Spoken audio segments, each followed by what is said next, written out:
They said that there's been a 40% reduction in entry-level jobs in particular.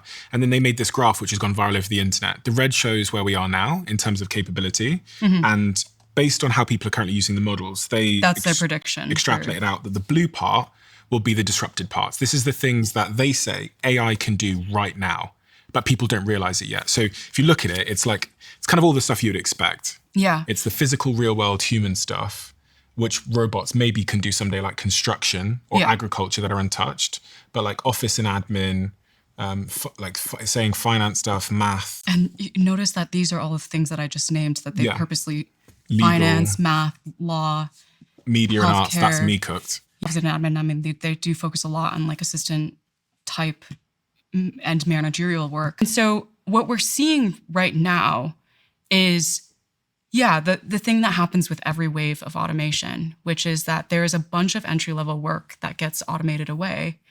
And there are also new jobs created, but the jobs that are created are in one of two categories. There are people that get even higher skilled jobs. And what he was saying, like we pay people more for like the handcrafted code now. And there's also the people who get way worse jobs. And so there was this amazing article in New York Magazine that was talking about how a lot of people are getting laid off and then they end up working in data annotation, which is the labor that I've been referring to throughout this conversation that companies need in order to teach their models the next thing that the companies are trying to automate.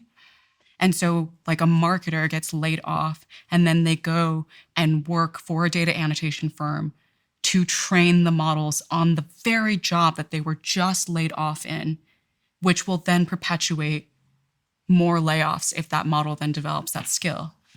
And the article was talking about how this has become a huge catch-all for a lot of people that are struggling with finding job opportunities right now, including like award-winning directors in Hollywood that are actually secretly doing this data annotation work to put food on the table. But the other thing that is rarely talked about is a lot of the jobs that are created are way worse than the jobs that were there.